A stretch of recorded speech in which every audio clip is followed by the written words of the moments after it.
Swayam Prabha. Digital India. Educated India.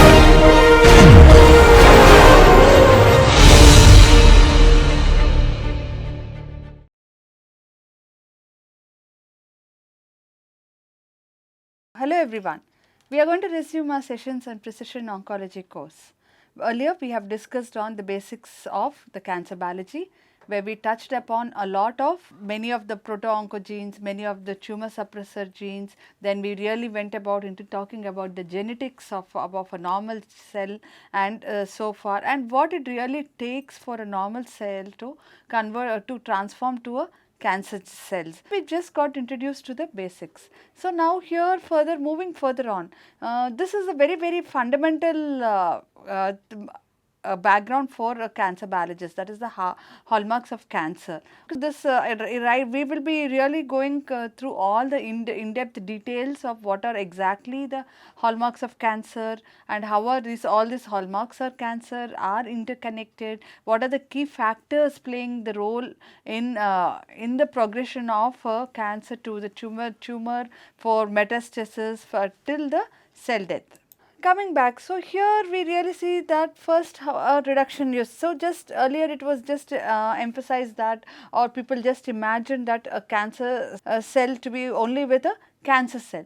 But later on, over the several years of research, so much of decades of hard works by many research groups, especially by Weinberg and group, which I'll be talking about in the future slides, we have to envision a cancer as a very beautiful heterotypic cell as a cell biologist. It's a very, as I mentioned before, it's a very heterogeneous. It is a heterogeneous population. So where the normal cells evolve progressively to a neoplastic space, these normal cells acquire the hallmark characteristics, and this multi-cell step process of the human tumor pathogenesis can be rationalized by the need of for the incipient cancer cells to acquire these drivers traits.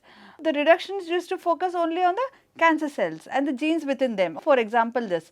But now after so much of inputs, as I mentioned, and all that, and several active collaborations, we see cancer cells along with the host immune cells, along with the fibroblast, along with any other epithelial cells. These all will really have a very wonderful interactions. It's just not like you call the paracrine interactions or the autocrines, where they really, each one will facilitate the growth of the other to form a very wonderful tumor microenvironment that the cancer is well established. What exactly is a cancer hallmark? What do you define precision via precise definition? So first of all, when do you call, is everything called a hallmark? Every event a cancer cell plays, do we call it hallmark? Not exactly. There are only certain defined 6 to 8 number hallmarks. How do you define hallmark? It is an acquired evolutionary advantageous characteristic that complementally promotes transformation of phenotypically normal cells into malignant ones and promote progression of malignant cells while sacrificing or exploiting the host cell. It is a very typical advantageous characteristic of the cancer cells. For example, the transformation process, there will be so much of insults. For example, when I mean an insult is a transformation which will cause a normal cell to to transform to a cancer cells. So this insult cells continuously acts on cells, leading to transformative alterations and chromosomal arrangements and rearrangements. This could be because of environmental exposure or replication errors or oncoviruses, which we have discussed earlier.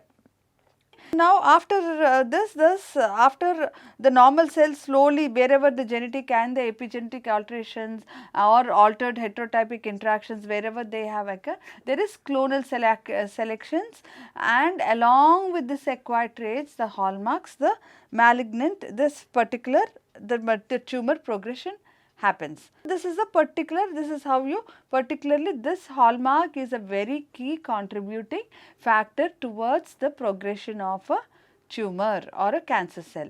The hallmarks of cancer were first given up by the Douglas Hunan and Robert Swinford. They came up in two separate reviews, each of them a decade later, decade apart, and they had first published their very influential review. So, based on the hallmarks, they are called the termed hallmarks, where they attempted to identify to organize this dense complexities of the cancer biology into 6 major hallmarks or 6 major events, like such as self-sufficiency in growth signals, insensitivity to anti-growth signals of the if the cells divide, apoptosis it's called, or they have limitless replicative potentials, they have sustained angiogenesis, tissue invasion and metastasis.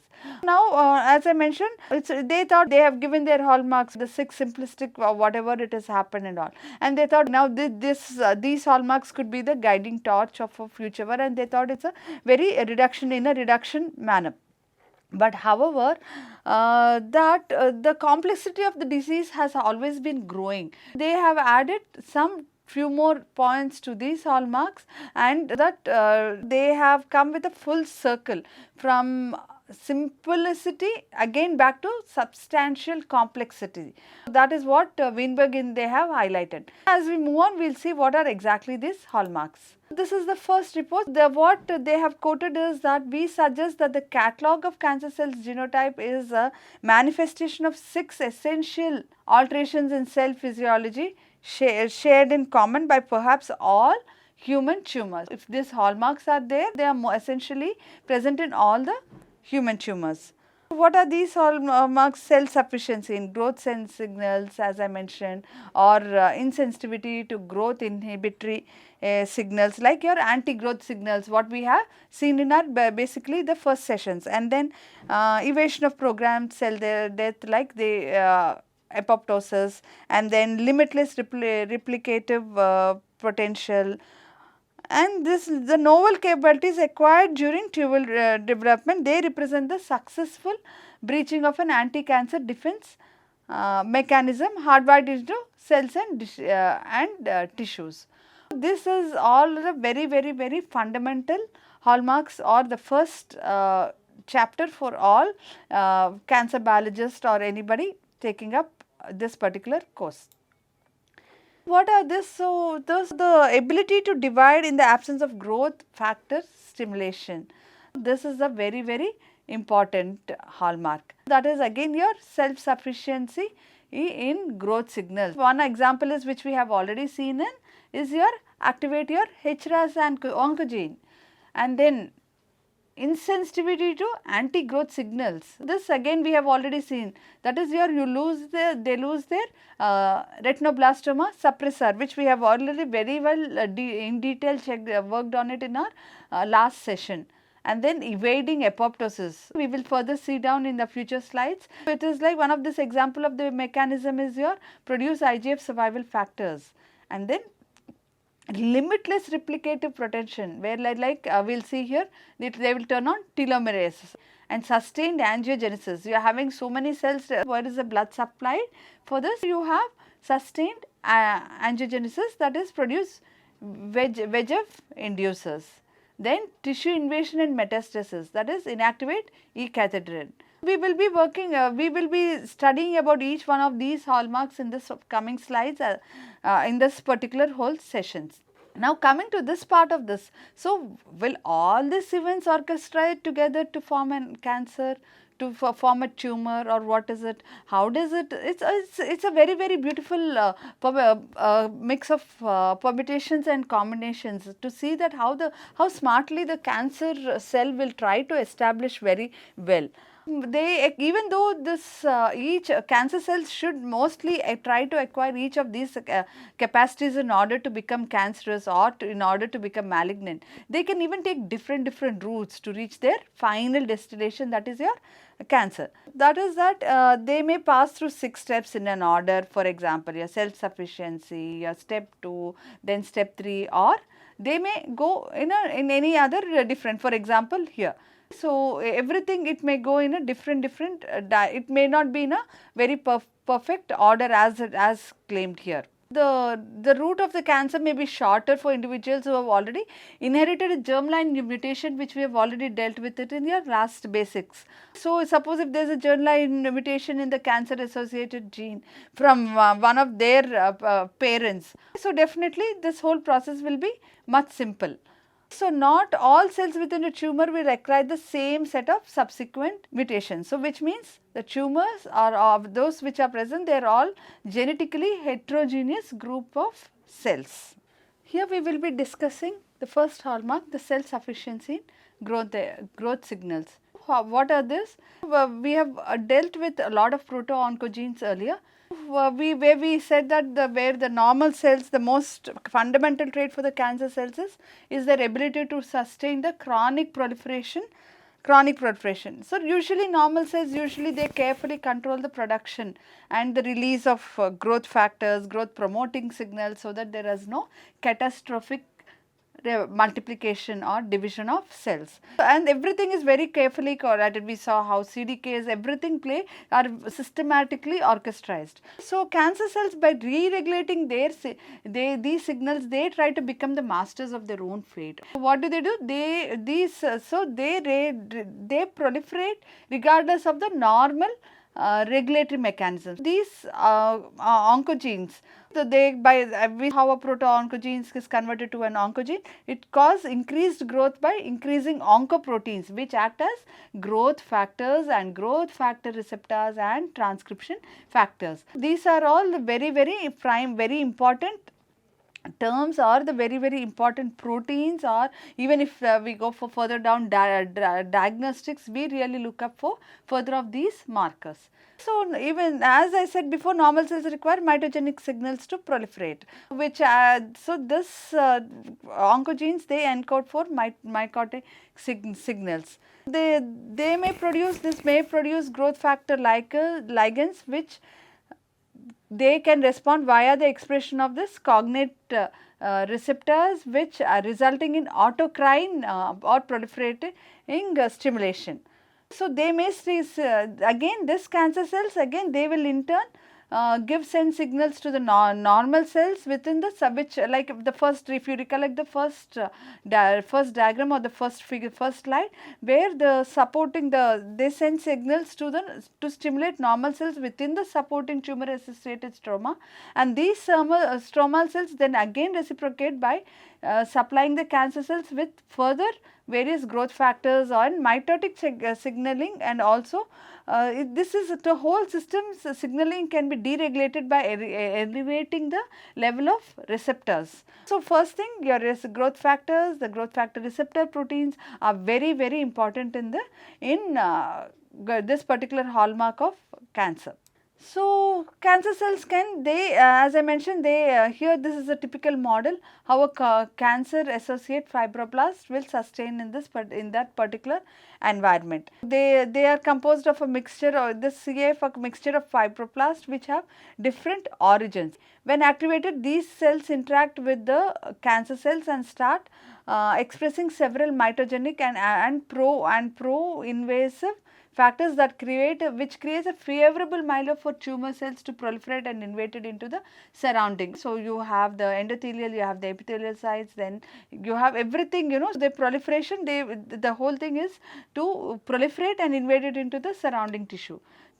All this will act in a paracrine manner, bringing to their cognate binding, which all of them they will bind to their cognate in their respective receptor, resulting in the bidirectional or multidirectional communication, so that their ability to sustain the proliferative signaling is increased. Now coming to growth factors. So growth factors can act on specific cell surface receptors that subsequently transmit their growth signals to other intracellular components, eventually resulting in altered gene expression. So here the general process of transmitting an external molecular signaling to the cell to evoke a cellular response is called signal transcription. Please bear in mind this particular term, which is very, very important term for all the hallmarks of cancer. So, only the signal transcription only. So, like how you have your signals, the radio wave signals or anything. So, beautifully all the cells, even in the presence of a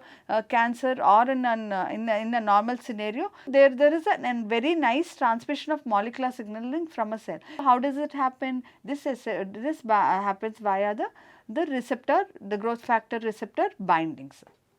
This they bind, it's usually enzyme linked receptor, the ligands. So, several drivers cellular responses, which includes your proliferation, differentiation, growth, survival, angiogens, they all happen via this growth factor receptor.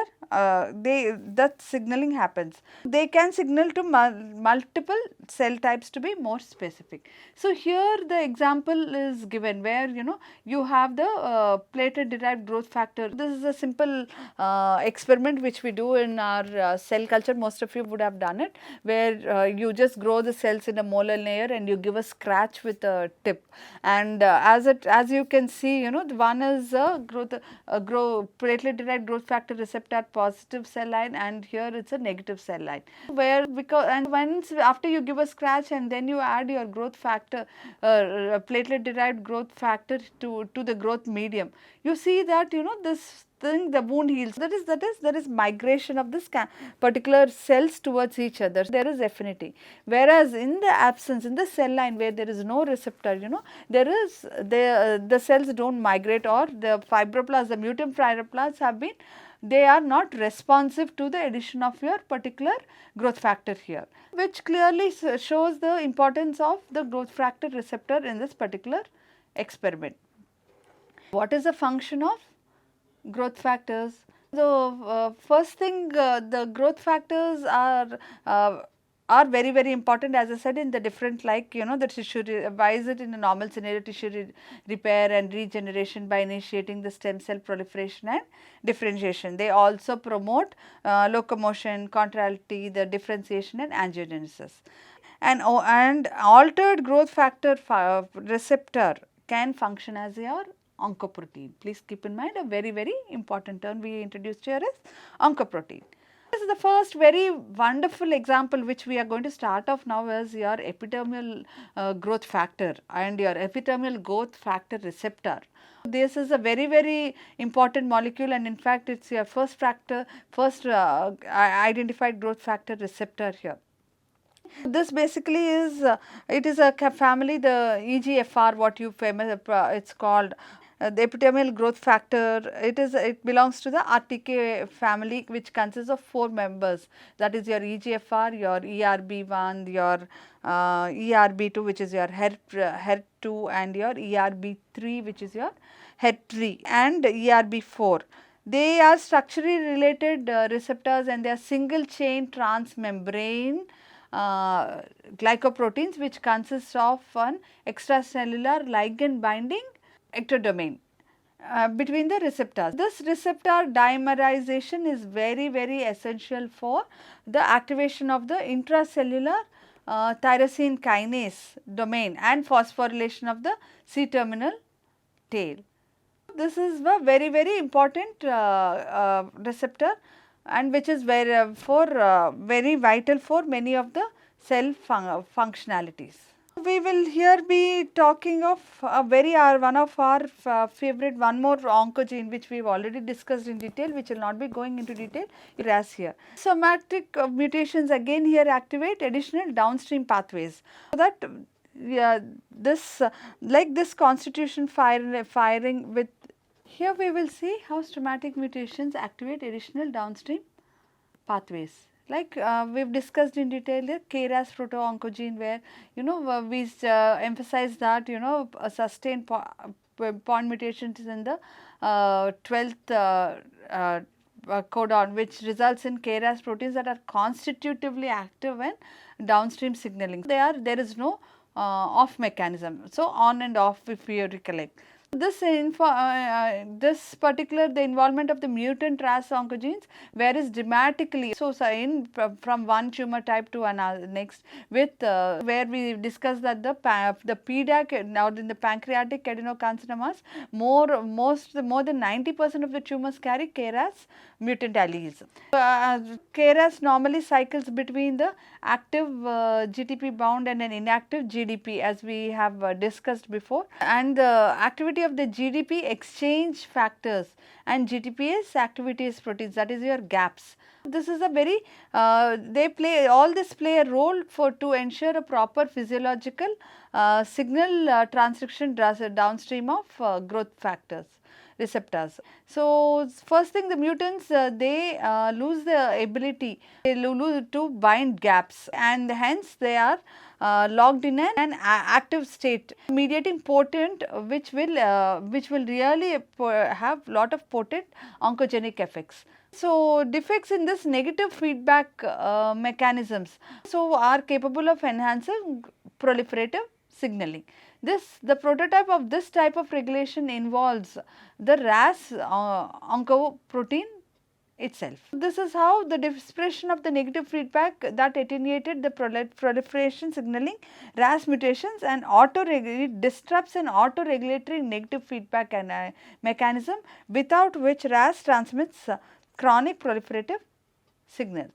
Coming to the second hallmark, that is insensitivity to anti-growth signalings or evading growth suppressors. So, here we will not be talking very much because we have already covered all this, but what I would like to emphasize here is that the dozens of tumor suppressors, they operate in various ways to limit cell proliferation, and they have been discovered through their inactivation in one form of an animal or any in human cancers, which we called as the tumor suppressor genes. And then we discussed about how these particular tumor suppressors act through the gain or a loss of functions.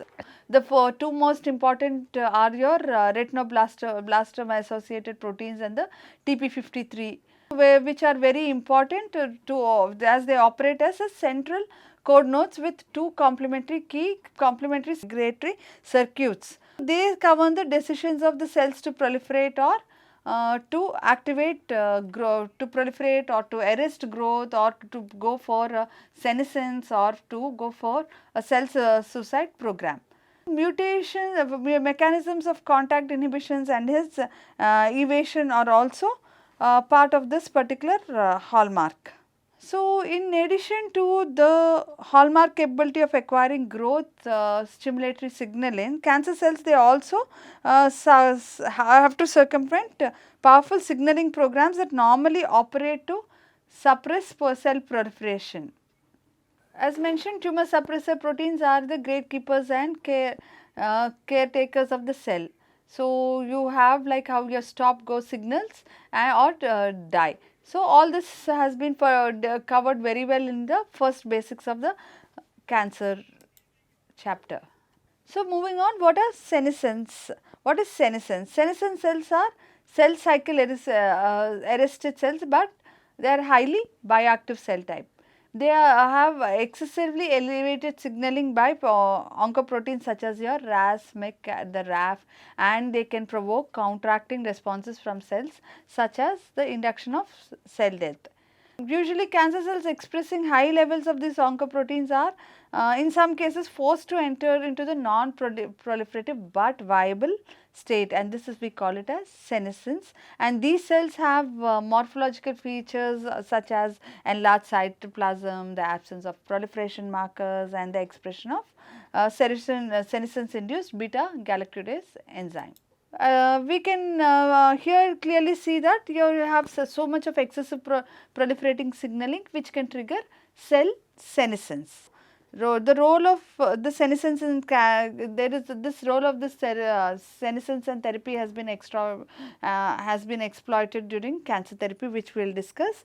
And these normal cells, if they are accumulating oncogenic alterations, they trigger an initial phase of aberrant cell proliferation, which gives rise to pre-neoplastic lesions. Again further down, parallel to this aberrant proliferation, cell intrinsics fail-safe mechanisms, they will be failing. So, oncogenic induced senescence or OIS we call it, it happens, and apoptosis is also activated.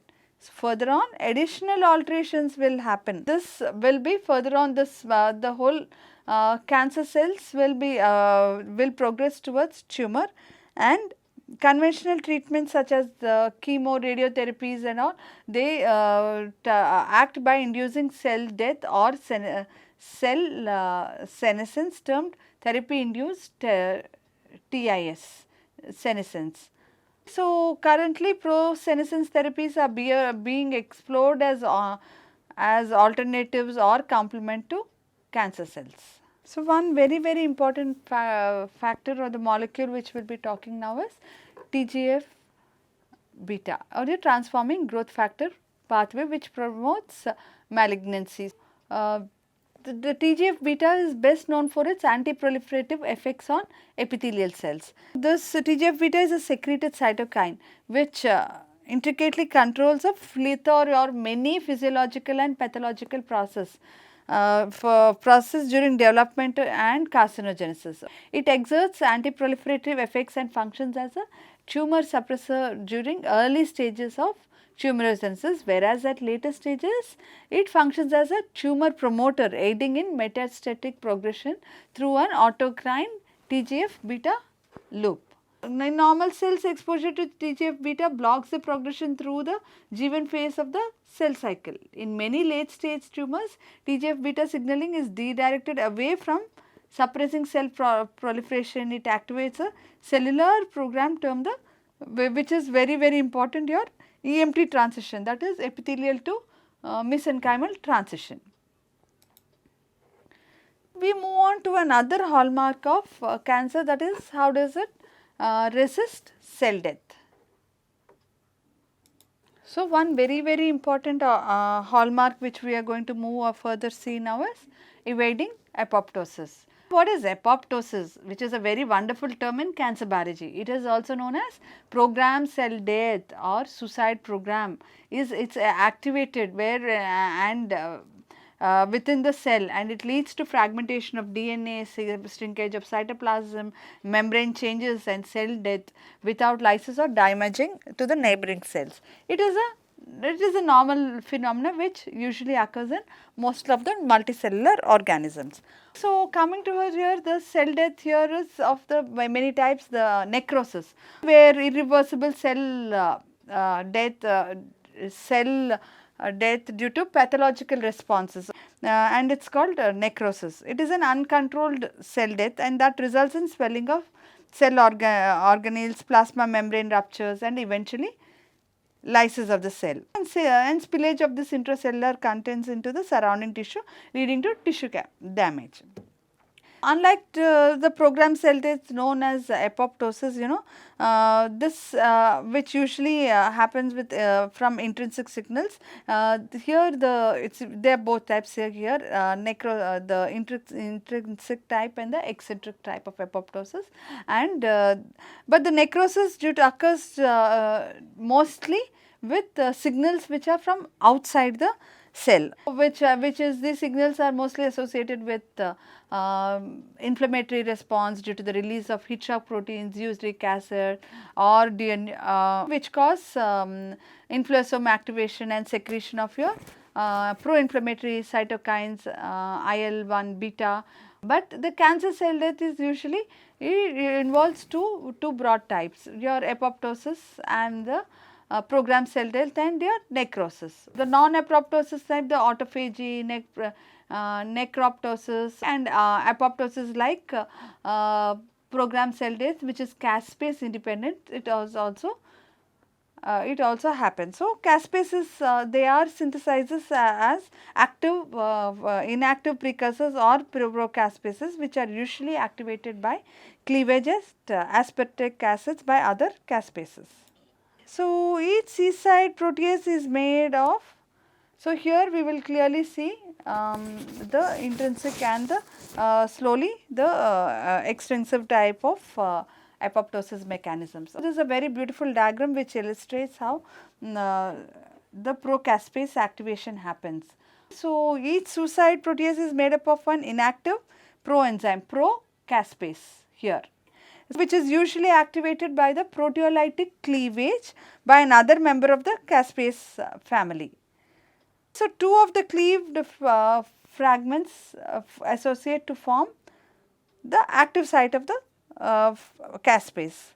The active caspase here is thought to be a tetramer for one of the units. So, each activated caspase molecule can cleave many such procaspases, thereby activating them, and these can again further activate more procaspase molecules.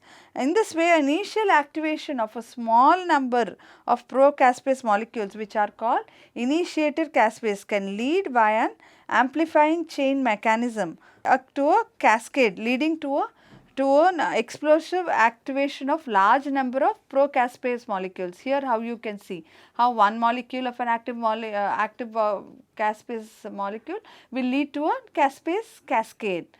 Some of these activated caspases called effector caspases then cleave finally they cleave the key proteins in the cell, including specific cytosolic proteins, nuclear laminins, which further leads to the controlled death of the cell.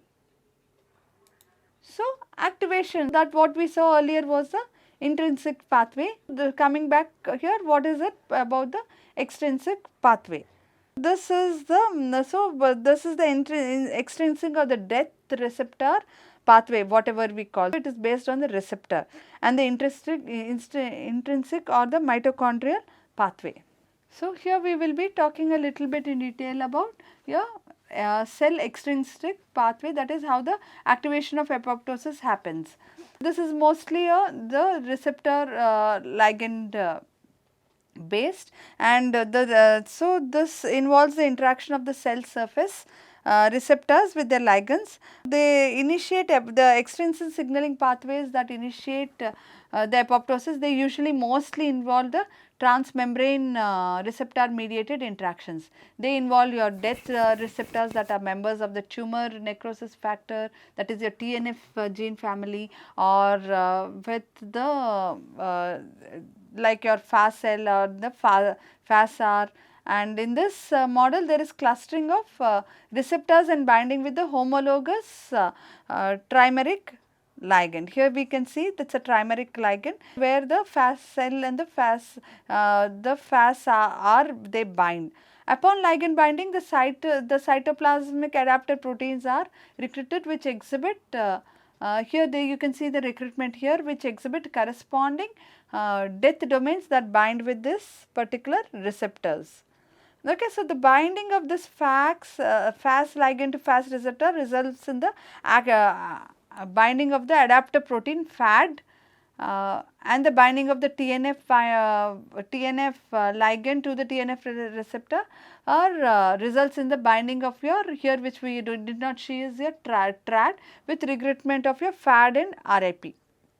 Then FAD really associates with your procaspase B via dimerization of the death effector protein.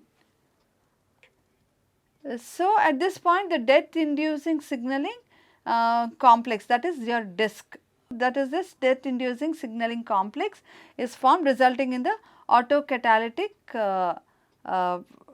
activation of your procaspase 8. This will activate again, and we further know how the cell apoptotic, the target cells, is killed here. Here you have your disc formation, which activates your caspase cascade, and eventually which targets the target cell. Coming back again to our intrinsic pathway. This usually involves sensing of internal stress levels which are compatible with apoptosis. That is here there should be a shift in balance which favors pro-apoptosis over anti-apoptosis. So, a pro-apoptotic event has to happen here for this particular for the activation of apoptosis from cells inside the cells, which is your intrinsic pathway. So, one such event is the mitochondrial outer membrane or MOMP permeabilization, with release of activating molecules from the intermembrane spaces. So, both the pathways converge here on activation of your caspase, as we saw in the previous slide in the intrinsic pathways and in the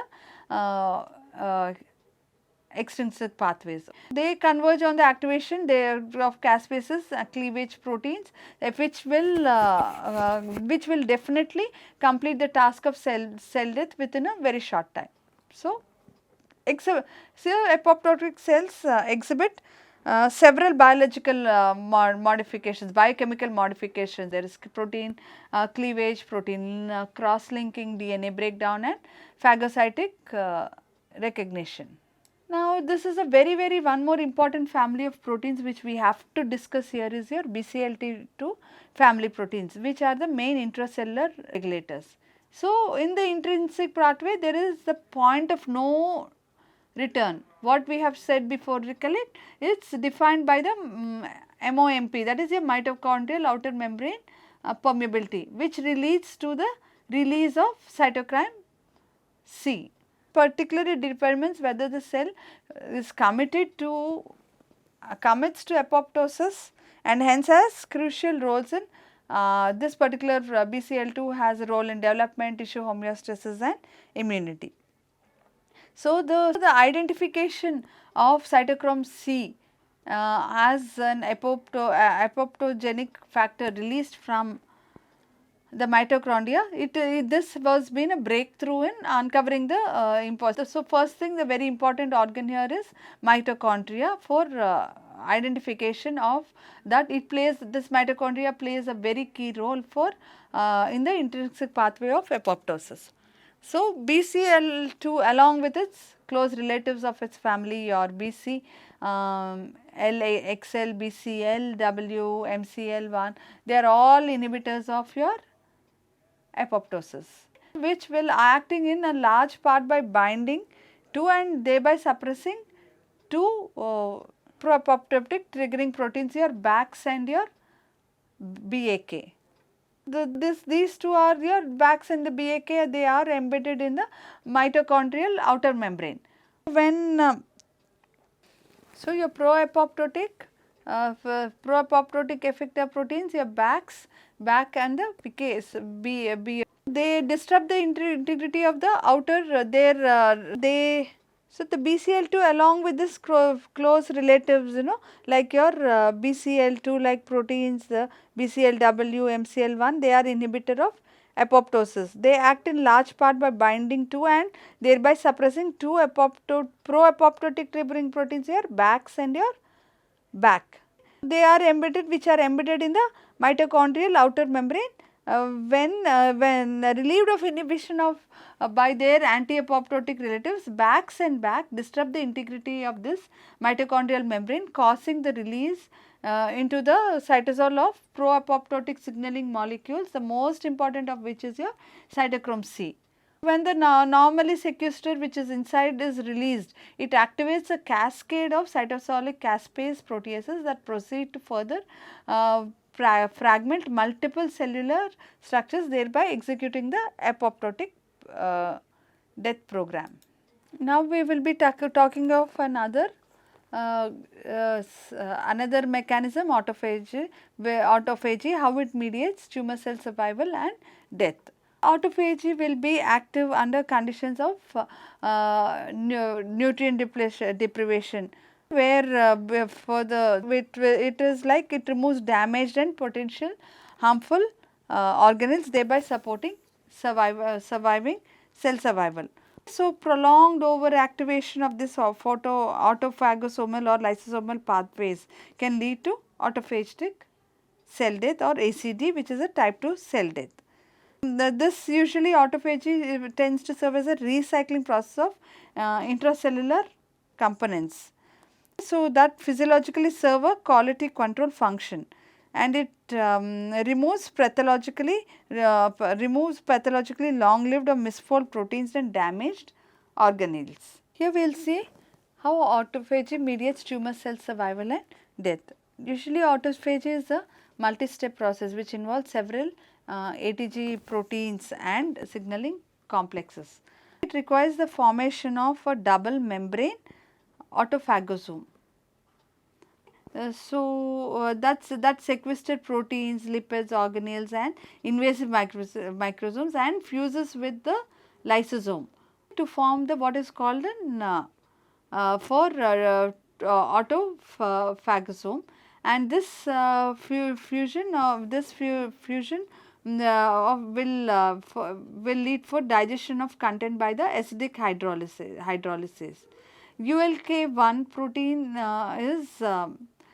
serves as a central initiator of autophagy, and it is inhibited by your mTOR C1 complex that contains the mTOR. AMPK serves as a negative regulator of mTOR C1. So, the autophagosome biogenesis, it starts with the formation of an initiation of a membrane that is derived either from the endoplasmic reticulum or from other cell membrane sources. Vesicular nucleation is promoted by your BECN1, your BP3 core complex containing the lipid kinase. Vesicular elongation, vesicle is regulated by your ubiquitin like conjugate systems that cooperate to catalyze the conjugation of phosphatidylethanylamine. ethynylamine. So, following all this vesicular closure and everything, mature autophages fuse with the lysosomes to generate autolysosomes that digest the autophagosomal content by lysosomal proteases for cellular recycling. So, now slowly we will shift gears to a very important molecule which is telomerase. So, telomerase is a ribonucleoprotein which is responsible for maintaining a telomere. What are telomeres? Ends of chromosomes consist of several thousand repeats of 6 base pair sequences. After each cell cycle 500 to 50 to 100 base pairs are lost. Usually progressive shortening due to inabilities of DNAPs to completely replicate during S phase happens. So, for progressive erosions causes them to lose their ability to protect ends of your chromosome DNA. So, unprotected chromosomal ends participate in end-to-end fusions leading into cell death. The very first important milestone, the Nobel Prize in Physiology or Medicine in 2009 was awarded to Blackburn, Grader and Jack for their discovery of the telomerase, when they identified it plays a key role in the formation or progression of up to 90% of the malignancies. This telomere is playing a role. So, it is a very important ribonucleate protein. What happens if there is a delayed activation of telomerase? There will be a limit. This will limit and it will foster neoplastic progression. So, there will be neoplastic progression. In this is it's almost telomerase is almost absent in non-immortalized human cell line, but is expressed as a functional sibling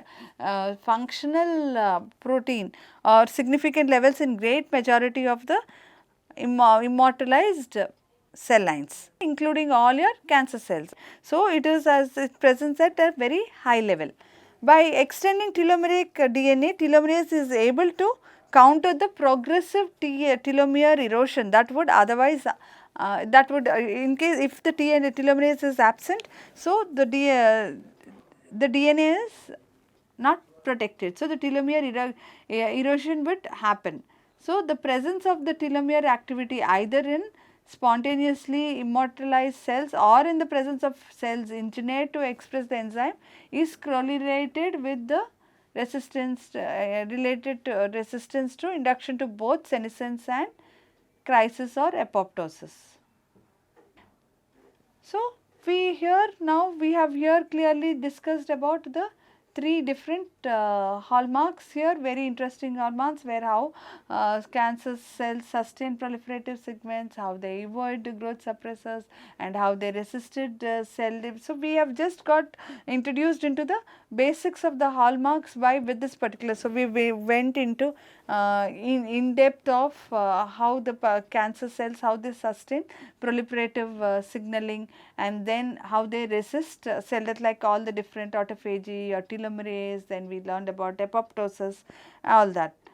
So, now in our next session we will see we will further learn about the different other hallmarks of cancer, and then we will also see how the different inhibitors. See, why is it important to study about the hallmarks of inhibitors? It is mostly in your diagnostics and in the therapeutic potentials. Now, if I have this particular, for example, your EGFR inhibitors, we have really seen how this EGFR plays a very important role in the cell proliferation and in the tumor progression. So, supposing if I have inhibitors, so again you have mutations happening here. So, for example, your lung adenocarcinoma. So, if you have a mutation in this particular EGFR4 and then in a wild type, which this is a very interesting, you have tyrosine kinase inhibitors which target your EGFR EGFR. This is how the whole hallmarks of cancer are very relevant in the clinical scenario. So, in the next session we will discuss about the remaining hallmarks, and then we will continue to see how all these particular inhibitors are playing an important role and what is the stage in the particular what is the role in each of their particular cancer, that is in particular cancer scenario. Thank you.